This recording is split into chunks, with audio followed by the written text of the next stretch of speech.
E hoje nós vamos falar sobre bênção geracional. Aquilo que já tem sido ministrado há alguns domingos. Quantos aqui têm participado, já ouviu desde o domingo passado, retrasado? Amém. Algumas pessoas. É importante que você acompanhe todas as palavras. A gente tem no YouTube, depois quem não viu, pode ver as outras palavras, assistir as outras palavras, mas tem sido ministrado através de um livro, que é chamado Bênção Geracional, onde nós temos que despertar para aquilo que o Senhor tem falado desde o início. Amém? Muitas vezes a gente acha chato, né, quando começa a falar sobre bênção geracional, fala assim, já vem lá falando de genealogia, e às vezes a gente começa a ler a Bíblia, e aquela parte que fala de fulano gerou fulano, que gerou, e a gente já pula logo aquele capítulo, né, e já vai logo para o seguinte. Mas quão importante é a gente entender a questão da genealogia. Mas muito mais do que entender aquilo que é a genealogia, nós entendemos que Deus é um Deus geracional. Nós aprendemos através da palavra que a bênção de Deus ela é multiplicada até a 1000ª geração. Mas a maldição, ela também passa de geração em geração, até a 4ª geração. Então, por que nós estamos estudando sobre isso? Porque muitas vezes a gente vem de uma casa onde é completamente disfuncional e muitas vezes a gente aprende de tudo, menos aquilo que é a palavra de Deus. E a gente chega a Cristo e nele são rompidas, nós temos a oportunidade de romper com todas as maldições que nós estávamos fadados a morrer. Nele nós podemos transformar tudo aquilo que Satanás lançou como maldição por gerações na nossa vida, transformar isso em bênçãos, falar disso e transmitir isso para que as pessoas tenham vida e vida em abundância. Toda a nossa vida ela vem através de Cristo, daquilo que Ele é em nós. E quando nós começamos a entender sobre a genealogia, o que Ele está nos mostrando? Ele está nos mostrando que tudo que vem através dele é para que nós sejamos abençoados.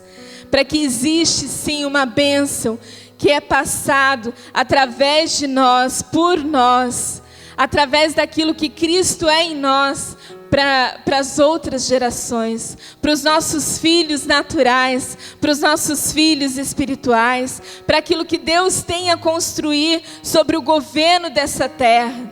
Nós estamos falando de um tempo onde existe um juízo do Senhor sobre essa terra, onde nós somos lançados a sermos instrumentos de justiça. Aonde através das nossas vidas, as outras gerações serão abençoadas. Isso começa pela nossa casa, através dos nossos filhos.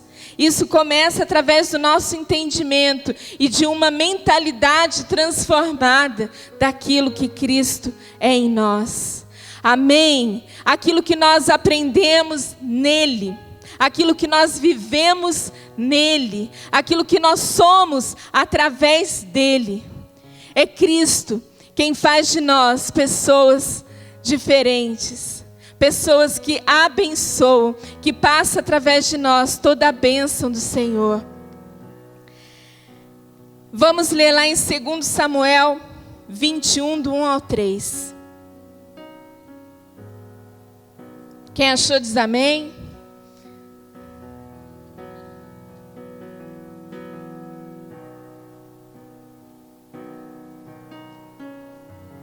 E houve, nos dias de Davi, uma fome de 3 anos consecutivos. E Davi consultou o Senhor. E o Senhor lhe disse: é por causa de Saul e da sua casa sanguinária, porque matou os gibeonitas.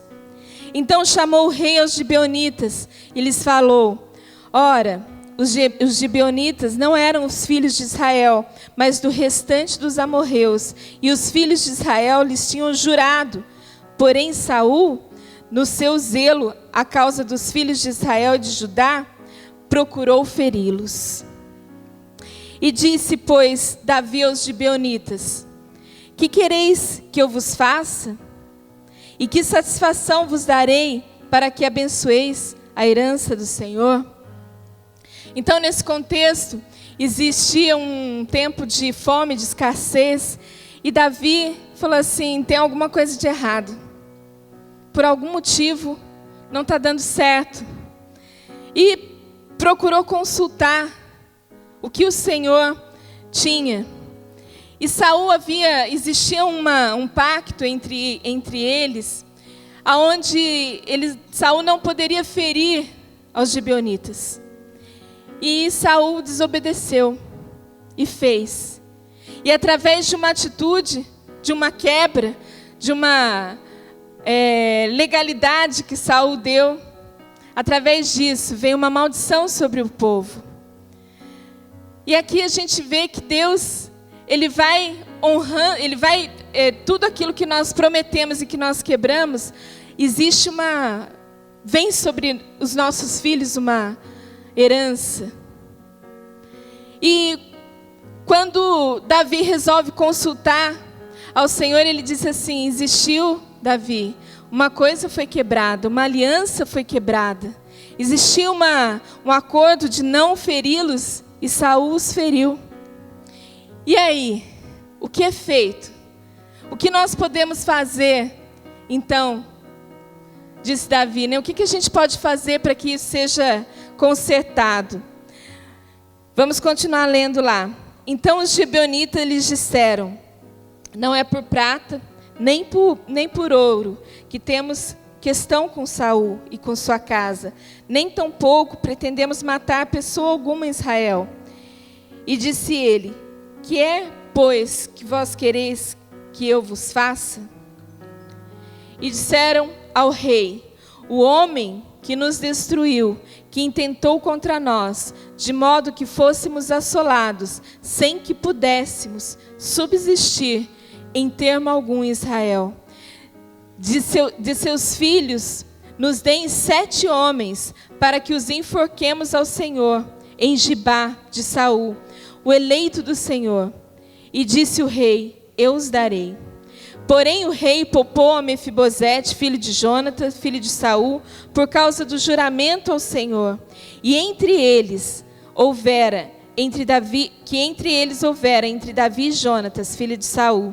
Mas tomou o rei os 2 filhos de Rispa, a filha de Aiá, que tinha de Saul, a Arnone, a Mefibosete, como também os 5 filhos da irmã de Mical, filha de Saul, que tivera de Adriel, filha de Barzilai, Meolatita. E os entregou nas mãos dos gibeonitas, os quais o enforcaram no monte perante o Senhor. E caíram estes 7 juntamente, e foram mortos nos dias da cega, nos dias primeiros, no princípio da cega das cevadas. Sabe o que isso nos mostra? Aquilo que é sempre falado, quando nós trazemos algo, quando nós amaldiçoamos ou fazemos coisas que desagradam a Deus, a consequência não vem sobre nós, vem sobre os nossos filhos, vem sobre a nossa geração, vem sobre aqueles que vêm depois de nós. Saul não estava mais lá, mas os filhos sim. Aquilo que nós fazemos de errado, aquilo que nós desobedecemos a Deus, a nossa insubordinação a Deus, a nossa falta de entrega ao Senhor, quem vai pagar por isso é a próxima geração. Portanto, hoje, nós temos que pensar muito bem quando nós nos afastamos do Senhor e dizemos que a gente segue a Deus e não as pessoas, ou a gente fala mal da igreja, porque não é somente a nossa vida, mas é a vida daqueles que vêm após a nossa geração. Muitas vezes já ouviram falar, e isso é verdade, os filhos, eles não morrem no mundo, eles morrem em casa. Muitas vezes um lar disfuncional, um mau exemplo, e muitas vezes mesmo estando dentro da igreja. Quantas vezes a gente olha para aquilo que Deus está fazendo pela igreja, e a gente fala assim, pelo nosso egoísmo, e a gente fala assim, não, isso eu não quero obedecer, eu não quero saber disso na minha vida, eu prefiro seguir na força do meu braço. Nós não estamos simplesmente morrendo, a gente está matando quem está na nossa casa, os nossos filhos. A gente está deixando com que a próxima geração pague por aquilo que é uma desobediência nossa, por não entendermos a palavra de Deus, por não querermos, não é só entender, porque muitas vezes nós entendemos e nós optamos em seguir os nossos próprios caminhos. A questão de sermos submissos ao Senhor, de dependermos dEle em qualquer situação, faz com que os nossos filhos vejam em nós alguém que nunca desiste. E passam a conhecer um Deus que é acima de todas as coisas. Isso não é maravilhoso? Quando você não desiste, quando você, muitas vezes, diante de uma situação difícil, de uma circunstância que pode ser assoladora, você continua persistindo, sem murmurar, sem reclamar, confiando no Senhor, você passa para os seus filhos de que Deus não falha, de que Deus é fiel. Mas para isso a gente tem que viver dessa forma, entregando a nossa vida a Ele, deixando com que Ele faça todas as coisas, sabendo obedecer, mesmo sem entender muitas vezes, mas sabendo que é o momento correto, sabendo que Deus está no controle. Às vezes a gente passa por situações que o nosso controle vai embora, que o chão deixa de existir debaixo do nosso sapato, mas Deus, Ele nunca perde o controle. Ele tem o controle de tudo. Mas o que nos impede de vivermos assim, de vivermos confiando nele, é o quanto nós não entregamos a nossa vida a Ele. Quanto mais você se entrega, quanto mais você se rende, mais você será cuidado, mais você vai mergulhar numa paz que excede todo o entendimento. Nós precisamos estar atentos, porque o pecado, a maldição, não para pela nossa desobediência. Nossos filhos pagarão por isso. E o que nós temos feito diante de tantas palavras, diante de tantos confrontos, diante de tantas coisas que são ministradas, o que nós temos feito, como tem sido a nossa vida, dentro de casa. Porque ser santo na igreja é fácil, né?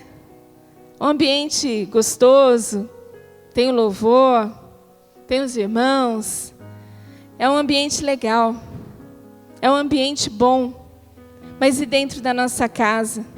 E o quanto nós falamos mal e nós murmuramos, e talvez você esteja ouvindo isso e fala assim, mas eu cheguei aqui tem pouco tempo, né? Eu estou aqui há tão pouco tempo, eu estou ouvindo essa palavra pela primeira vez, eu nunca ouvi isso e agora o que eu faço? Deixa eu te dizer, você está no melhor momento ouvindo essa palavra. Essa palavra vem para você, essa palavra vem para a sua família, porque pelo Senhor, aquele que chega mesmo, independente do tempo, recebe na mesma proporção.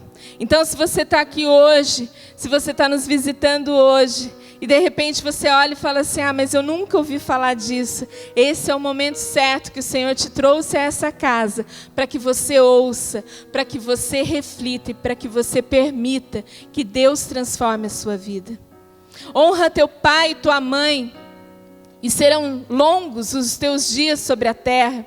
Diz lá em Efésios 6, do 1 ao 3. Vamos ler, quem puder ler comigo.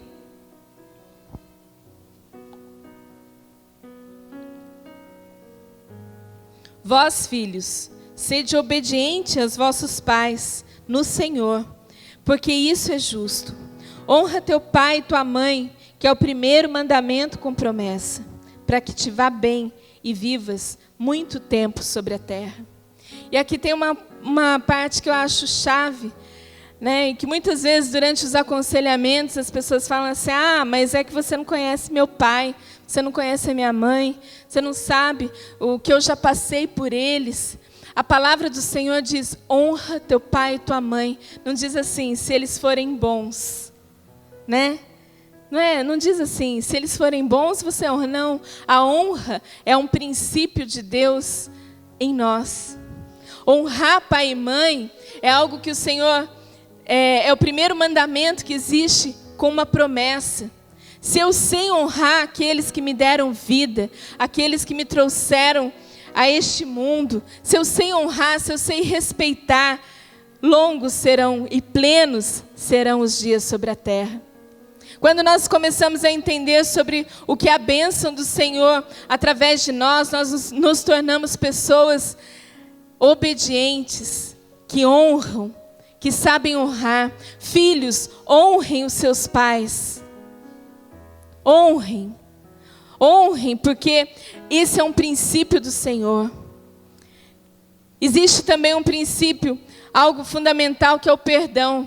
Sabermos perdoar as coisas que nos foram feitas. Sabemos liberar as pessoas, sabemos colocar diante do Senhor tudo aquilo que nós sofremos e liberar o perdão e honrarmos. Sabe o que é muitas vezes honrar? Não é você comprar um presente e dar no dia das mães ou no dia dos pais.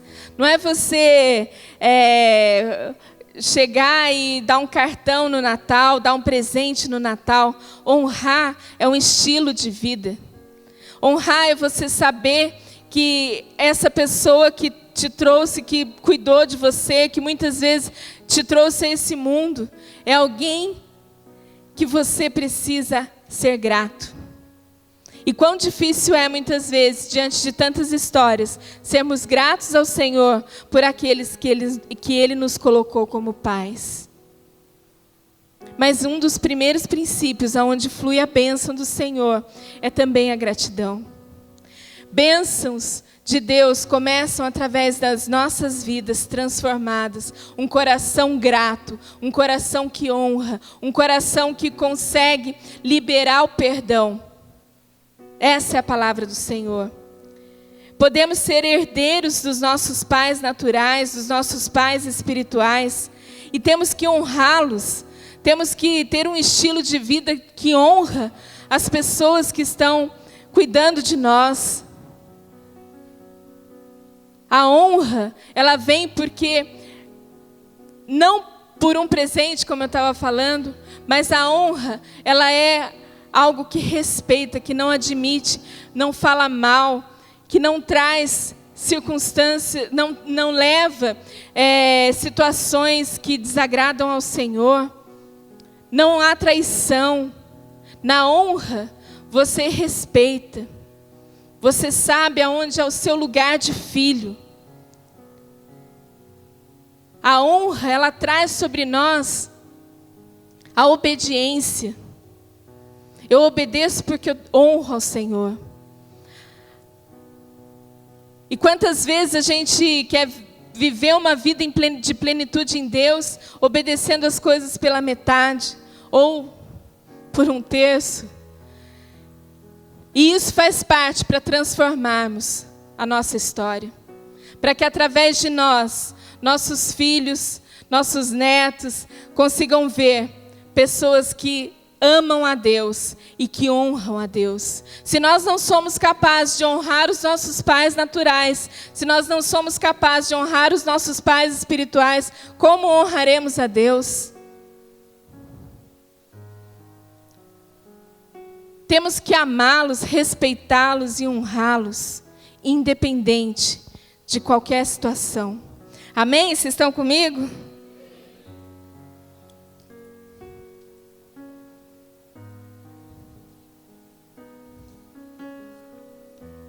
Quantas histórias a gente ouve. E hoje pela manhã, A gente estava tendo uma reunião antes do culto e estávamos falando sobre bênçãos geracionais.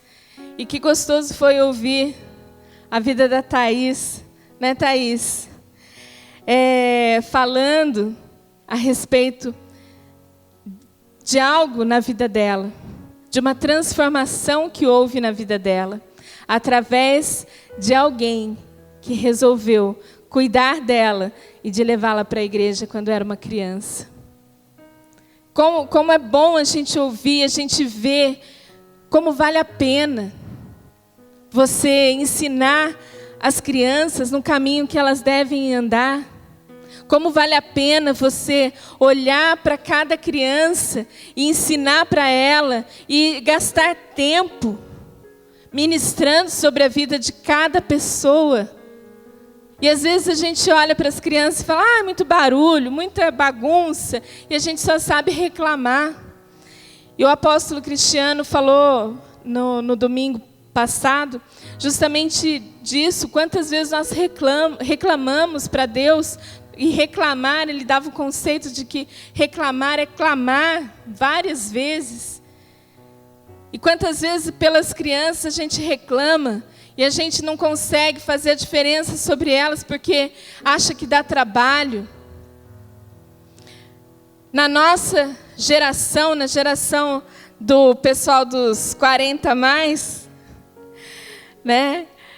Que legado que a gente deixou, ou que nós vivemos um tempo onde se falava das mulheres terem produção independente, para não depender dos maridos, não depender dos homens.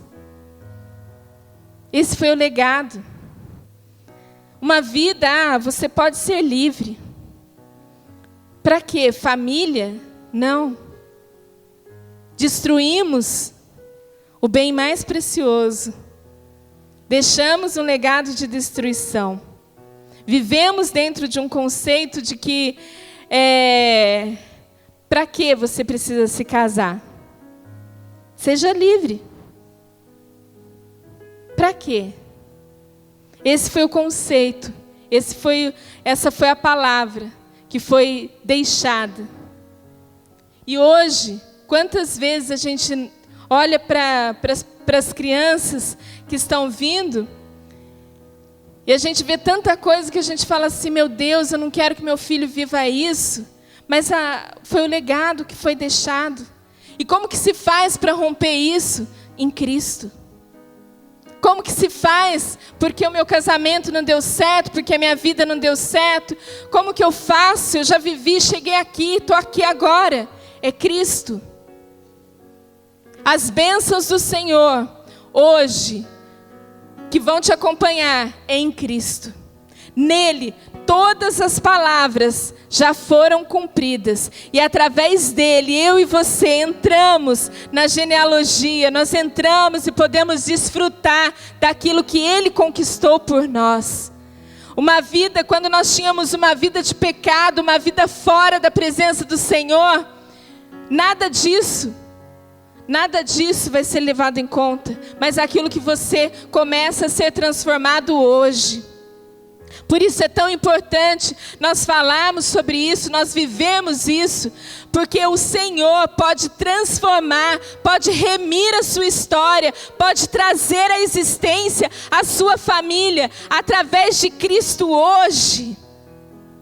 É hoje que Ele pode trazer sobre você aquilo que você sempre sonhou. As bênçãos do Senhor para os seus filhos. As bênçãos do Senhor para a sua família, para a sua esposa, para o seu marido, fluem através de Cristo. Se renda a Ele e tudo mais será feito. Cada um de nós tem uma história. Cada um de nós chega aqui contando a sua história. Mas a partir do momento que nós nos encontramos com Cristo, a nossa história passa a ser diferente. A nossa vida passa a ser diferente. Quando nós falamos de bênçãos geracionais, quantos aqui têm filhos? Quantos aqui já ouviram falar sobre isso? Quantos querem que seus filhos sejam abençoados? Amém? Comece hoje a mudar a sua história, a entender que Cristo restaura todas as coisas, que traz à existência o lar pleno e feliz, que Ele transforma a sua vida, seja de que estágio estiver, mas depende de uma coisa, daquilo que você se rende nele, através dele. Se queremos que os nossos filhos venham e participem e conheçam a Cristo, temos que nós conhecermos primeiro. Eu venho de uma família onde, quando os meus avós se converteram numa igreja bem tradicional, e através deles os meus pais conheceram a Cristo. E eu nasci num berço evangélico. Eu brinco assim que a gente tem que jogar o berço evangélico, a fábrica de berço evangélico fora, né? Porque a gente tem que nascer em Cristo, nós temos que fluir. Ser de um berço evangélico não faz a sua vida plena e feliz. Amém? É por isso que às vezes a gente tem que entender, e muitas vezes tem gente que fala assim, não, vem de um berço evangélico, mas o que isso faz de diferença na nossa vida? Né? Nós precisamos ter o nosso encontro com o Senhor. E eu, durante muito tempo, frequentei a igreja, e muitas coisas através da religião foram roubadas da minha vida. Muitas coisas a religião me privou de viver. E de viver com Deus, de viver em Cristo. Porque muitas vezes na religião, para que Deus olhe por você, para que Deus te ame, você tem que fazer algo, né? Você tem que ser alguém, faça algo, porque senão Deus vai deixar de te amar. Se você pecar, se você errar, você é excluído, você é lançado fora. E a religião rouba de nós entendermos o grande amor de Deus e a grande misericórdia dele sobre nós, que o perdão dele é algo que ele já nos perdoou e que nós precisamos caminhar, e que quando a gente cai, ele tem amor suficiente para que nos levante, para que a gente continue caminhando. Ele não se alegra quando nós caímos ou quando nós pecamos. Ele nos ama. E quando Ele ama, muitas vezes Ele vai lançar sobre nós confronto. Vai nos trazer situações de confronto.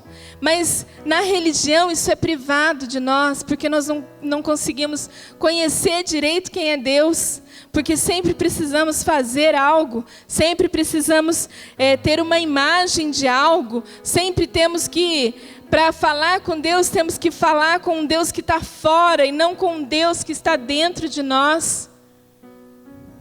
Então, eu digo sempre assim, olha, o fato de eu ter nascido numa igreja evangélica, né, dos meus pais já serem convertidos, a diferença foi que os meus pais me apresentaram a Cristo, não a igreja, muitas vezes.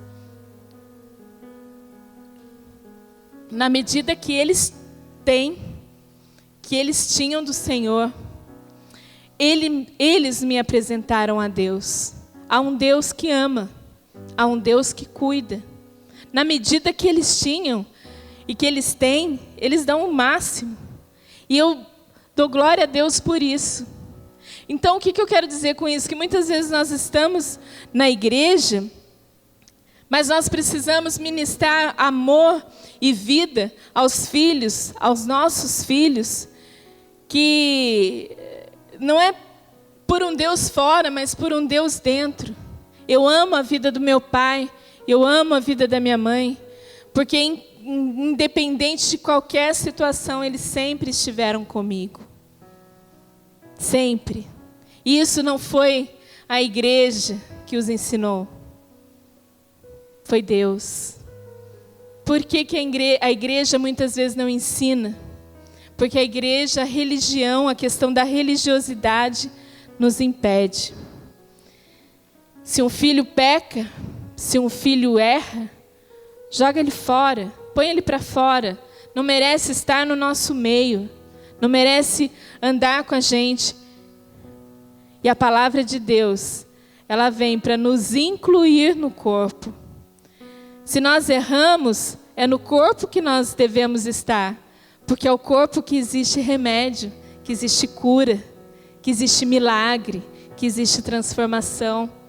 É no corpo que nós vamos encontrar uma palavra de alívio, uma palavra de confronto, uma palavra que vai nos trazer para perto de Deus. E quando nós entendemos que em Deus, através de nós, é passado as bênçãos de geração em geração, aquilo que nós fazemos, nossos filhos vão desfrutar. Nossos filhos vão ser lançados do patamar de onde estamos para mais alto. Amém?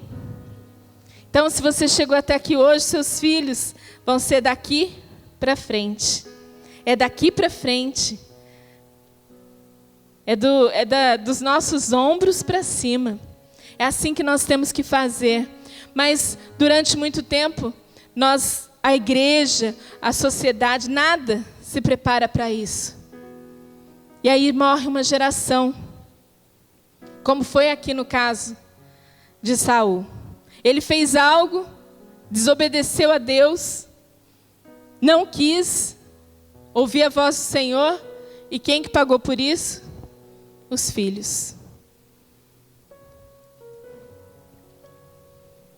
Nessa manhã, que a gente possa refletir. Gente, já está quase na hora de eu acabar. Nessa manhã, que a gente possa refletir sobre isso. Não simplesmente nós falarmos que a bênção geracional é como algo teórico. Não, ela é prática.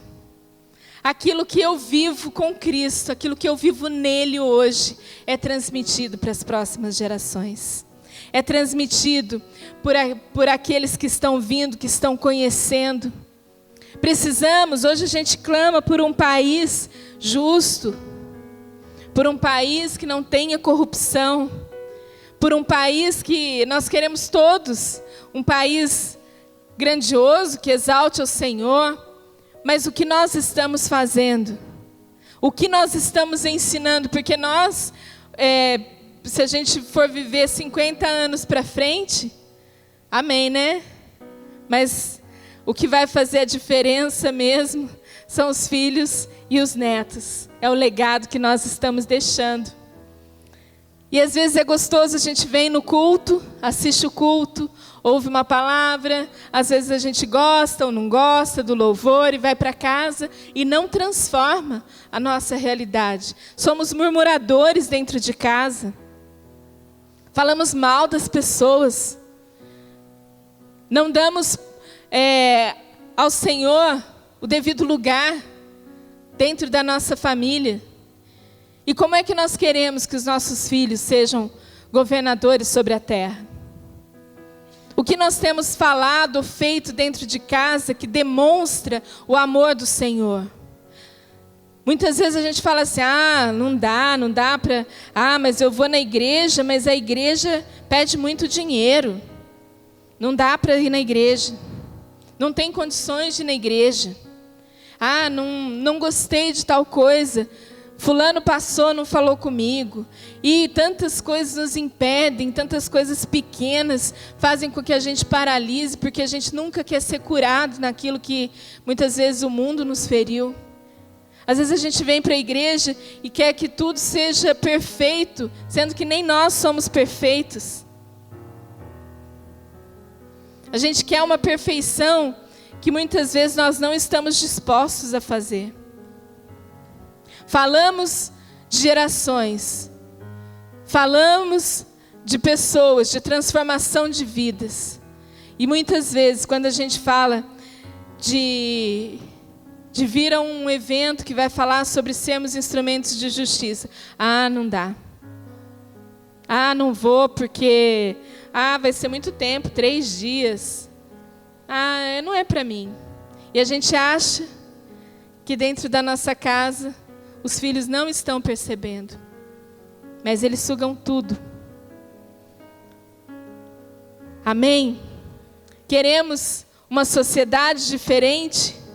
Queremos viver uma realidade diferente? Por que hoje nas escolas é difícil, né? Eu converso com algumas professoras que assim, só estão dando aula por amor mesmo a dar aula, porque chega lá, não tem nada e os alunos são desrespeitosos.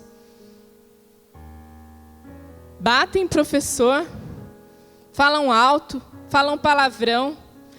E eu sou do tempo, quando eu fui para a escola, eu lembro que eu tinha uma professora e ela era chamada como muito brava. Todo mundo era uma excelente professora. E ela chegava na sala, podia estar a bagunça que for, Norma, podia estar aquele auê. Ela chegava na sala, ela batia a mão na mesa, todo mundo sentava. Por quê? Porque o professor chegou na sala. O professor chegou, todo mundo sentava. Podia estar a bagunça que fosse, a gente sentava. A gente muitas vezes fala disso, a gente, nossa, que época. Não, mas isso era respeito. Era respeito. E hoje, se a gente conversa com quem dá aula, pode chegar, tá sujeito a apanhar de aluno. E acha que essas crianças aprenderam a bater em professor aonde? Na escola? Na escola que se aprende a bater? Que se aprende a desrespeitar? Claro que não. Se aprende em casa. Se aprende em casa com um pai que bate na mãe. Se aprende em casa com um pai que fala palavrão o tempo todo e desrespeita a esposa. Se aprende em casa com a mãe que não tem zelo por nada, que mal sabe que o filho está na idade de ir para a escola. Uma geração largada ao caos, ao acaso. E daí nós falamos, uau, o que aconteceu? O que aconteceu? Aonde nós estamos? Que os alunos não respeitam mais? Aonde nós estamos? Que ninguém mais se fala de Deus? Aonde? Estamos perdidos na nossa ignorância, na nossa negligência. Estamos perdidos naquilo que nós negligenciamos de Deus. Deixamos Deus de fora da nossa sociedade. Deixamos Deus de fora da nossa família. E aí a gente fala assim, Deus não ama essas pessoas? Sim, Ele ama. Às vezes tem gente que fala assim para mim, eu não entendo por que tanta coisa ruim acontece com as pessoas. E aí um dia uma pessoa chegou em mim e falou, vocês lembram de um prédio que pegou fogo lá em São Paulo e morreu um monte de gente? Que era um prédio interditado pela prefeitura? Amém? Foi um prédio, quem não lembra, foi um prédio que era interditado pela prefeitura, corria o risco de cair, e tinham várias pessoas morando nesse prédio. E aí um dia, através de uma fiação elétrica, pegou fogo no prédio, muitas pessoas morreram. E alguém chegou para mim e falou assim, eu não entendo, como que Deus deixa isso? Como que Deus não amava essas pessoas? Como que Ele deixa isso acontecer com pessoas inocentes? Aí eu falei assim, olha, que Deus amava essas pessoas, eu não tenho dúvida. Porque Ele nos ama muito antes da fundação do mundo. E o amor dEle é inesgotável. Então o amor de Deus, o primeiro ponto é que o amor de Deus, sim, Ele ama essas pessoas. Agora, aonde nós perguntamos ou incluímos a Deus sobre invadir um prédio que estava proibido de ser habitado? Perguntaram a Deus sobre o prédio interditado. Senhor, posso ir naquele prédio que está arriscando a cair? E não. Perguntaram a Deus sobre a fiação, que foi feito várias fiações irregulares, gato de energia, né? E várias coisas que a fiação passava pelos apartamentos? Não. Perguntaram a Deus sobre os tapumes que foram colocados nos elevadores, que não podia? Não. Então, uma série, nós colocamos Deus de fora de tudo da nossa história, da nossa vida, das nossas decisões. E aí a gente vem e fala: Deus, por que você deixa acontecer? Eu acho que a resposta de Deus seria assim: filho, eu nunca quis, mas você nunca me perguntou se podia. Então, às vezes, para as nossas famílias, é a mesma coisa. Os filhos são pequenos, Deus está de fora. Muitas vezes está de fora pela... Não vamos consultar Deus se vamos fazer, não vamos consultar Deus para irmos à igreja, para fazermos parte. Não consultamos a Deus pela educação dos filhos, não consultamos a Deus sobre nada. E depois vem as consequências. E aí a gente fala assim: Deus, se você fosse bom, isso não teria acontecido. Não é assim que muitas vezes a gente faz? A gente põe Deus de fora de tudo, da nossa escolha, da nossa decisão. A gente afasta Deus da nossa vida. E aí a gente pergunta por que isso aconteceu na nossa história. Esquecemos, né? Do que diz sobre bênção geracional, das bênçãos que vão acompanhando e da maldição que acompanha. Você acha que Deus tem prazer em amaldiçoar a nossa história? Acha que Deus tem alegria quando vê um filho se perdendo em meio às drogas? Acha que Deus tem prazer em ver a pessoa morrendo, cheia de pecado, sem se arrepender de nada?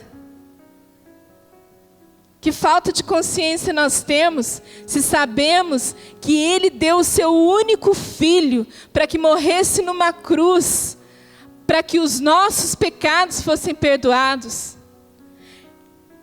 Nós não podemos perguntar essas coisas a Deus, porque todo o amor e todo o sacrifício Ele já fez. Ele já deu a mim e a você o direito, através de Cristo, a termos uma vida eterna. O que acontece depois disso são as nossas escolhas. E às vezes a gente não quer, porque muitas vezes a gente quer que alguém dite para nós: não, isso aqui você vai para esse lado, né? Assim, assim, assim. E Deus fala assim: filho, escolha. Escolha. Já não estamos mais no tempo de não fazer o proibido, mas já é tempo de renunciar àquilo que é permitido. Qual é a melhor escolha? Qual é a melhor escolha? Cristo. Senhor, por que essas coisas, como foi a pregação do apóstolo Cristiano, por que coisas ruins acontecem com pessoas boas? Boas aos olhos de quem? Aonde que Deus não recompensaria, ou Deus não estaria junto, ou Deus não traria algo à existência através de uma pessoa que Ele olhasse e falasse assim: boa, uma pessoa boa. Deus é injusto? Deus esquece das coisas? Não. Deus, Ele não se esquece. Ele só se esquece de uma coisa: do seu pecado, depois que você se arrepende. Isso é lançado no mar do esquecimento. Isso não tem mais validade a partir do momento que você se arrependeu. Mas Deus, Ele não tem problema de memória para te abençoar. Ele traz a existência no tempo que for, a partir do momento que você se rende a Ele. Queremos coisas boas, que coisas boas aconteçam para os nossos filhos, na nossa casa, para a nossa família. Mas não queremos incluir a Deus nas nossas escolhas. Muitas vezes, quando escolhemos ao Senhor, quando passamos por processos diante do Senhor, nós somos confrontados a mudar a nossa realidade, o nosso entendimento. E às vezes isso custa. Sabe o que custa? Obediência. Por quê? Porque às vezes eu não vejo, mas eu não consigo ver o final, mas eu sei que é desse jeito que eu tenho que fazer, então eu preciso obedecer. Obediência custa persistência. Senhor, eu tenho fé, isso nunca vai acontecer, isso não vai finalizar desse jeito. Eu tenho fé que o Senhor está comigo, eu te agradeço, porque eu sei que o Senhor não falha. Mas a gente não quer isso para dentro de casa. A gente quer falar o que quer, no que tem vontade, na hora que tem vontade. E o que importa é extravasar o meu sentimento. É extravasar as minhas frustrações. E em quem que eu vou extravasar isso? Nos filhos. Eu vou deixar isso acontecer, eu vou fluir, eu vou vomitar isso tudo em cima de quem? Dos filhos. Os filhos são a maior herança que o Senhor deixou. Os filhos são a sua herança. São pessoas que estão sendo cuidadas e geradas por você. Existe uma responsabilidade e que é sua. Não é de ninguém mais, não é da escola, não é da igreja. Essa responsabilidade é do pai, da mãe. Essa responsabilidade a gente tem que bater no peito e falar assim, é comigo. Sou eu que tenho que fazer essa diferença na vida do meu filho. Sou eu que tenho que transmitir para ele a bênção que o Senhor tem me dado de uma vida eterna, de uma vida plena, de uma vida cheia de alegria. Falamos de um Deus e vivemos num, ó céus, ó dia. Falamos de um Deus que é bom, que é grande, mas vivemos murmurando, chorando pelos cantos, entristecido, com ansiedade. Mal do século, ansiedade. Falta de confiar em Deus. Quando a ansiedade vem por algo, o que eu tenho que fazer? Aquieta-te, alma. Deus tem o tempo para todas as coisas. Eu tenho que dar uma ordem para a minha alma e falar assim, se aquieta, porque quem governa é o Espírito de Deus em mim. E não ficar aí fazendo disso um lenga-lenga, uma história, trazendo medo, frustração. Quantos adolescentes, é impressionante o número de adolescentes e de jovens, de crianças ansiosos, ansiedade. Sofrendo de ansiedade. E são ansiosos pelo quê? Por quê? Devido aos pais. Então hoje pode ser que você esteja chegando nessa casa ou esteja me ouvindo e fala assim, e agora? Fiz tudo errado. Tenho uma boa notícia para você. Jesus restaura todas as coisas. Não existe palavra diferente disso. Não existe nada que vai te trazer plenitude em Deus, que vai te trazer alegria, que vai te trazer satisfação, que não seja Ele. Nenhuma outra pessoa pode te complementar, né?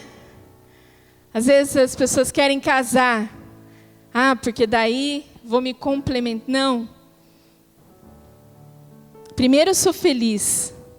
Primeiro eu tenho uma vida com Deus. Primeiro eu sou uma pessoa plena. Eu conheço a um Deus que traz plenitude em todos os momentos.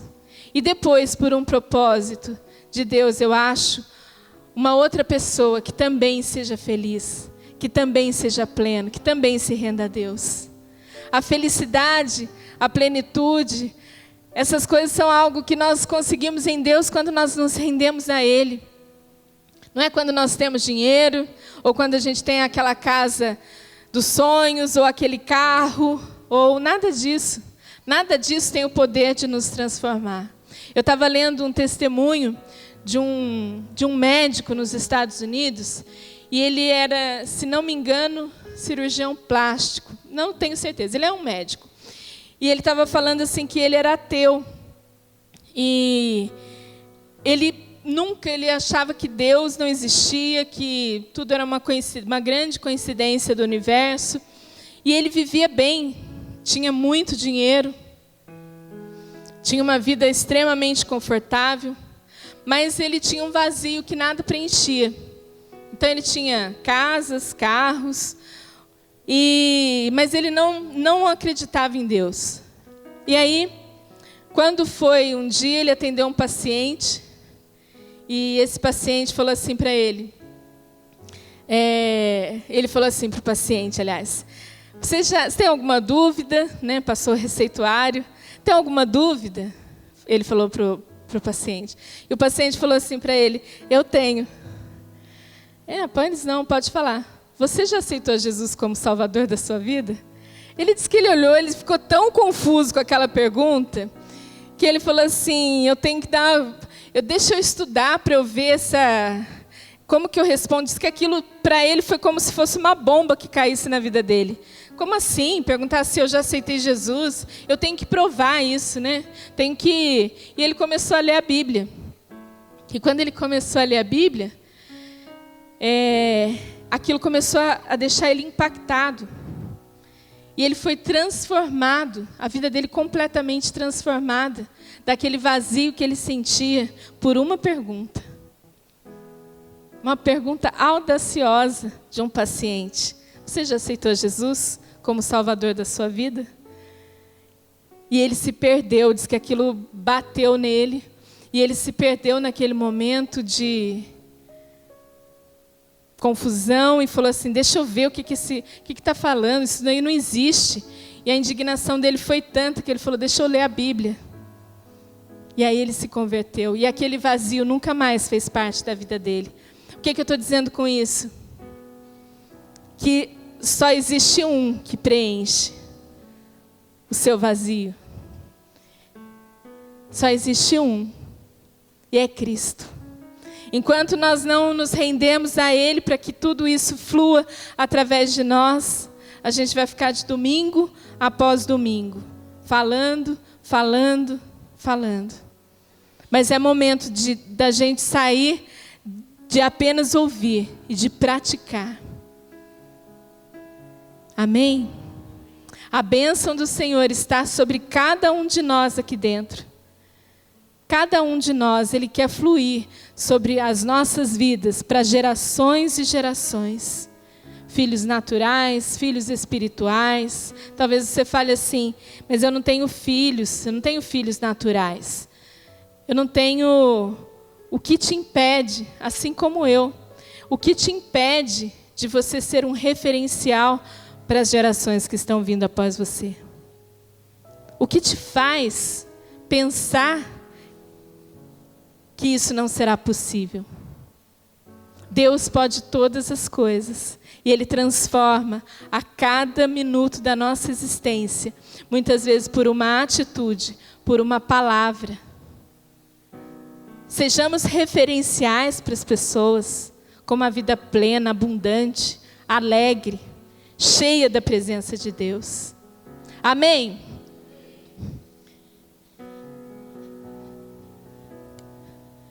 Já deu meu tempo aqui. Brincadeira. Mas eu quero que você nessa manhã reflita sobre isso. A sua história hoje, as bênçãos sobre a sua família, da sua história, hoje nós acessamos através de Cristo. Mas eu quero que você se coloque de pé. Eu quero nessa manhã orar com você.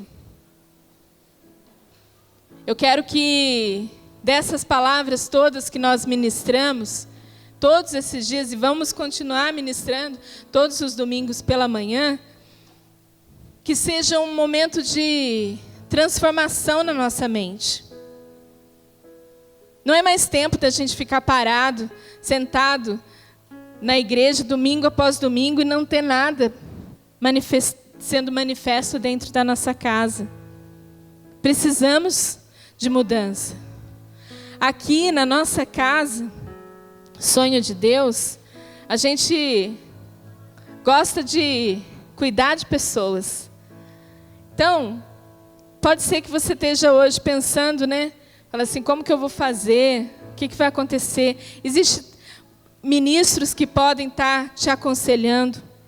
Existe discipulado, existe integração, existe trabalho com casais, existe renovo, existem várias ferramentas. Eu não sei qual é a sua história, mas eu só sei o final que a sua história pode ter.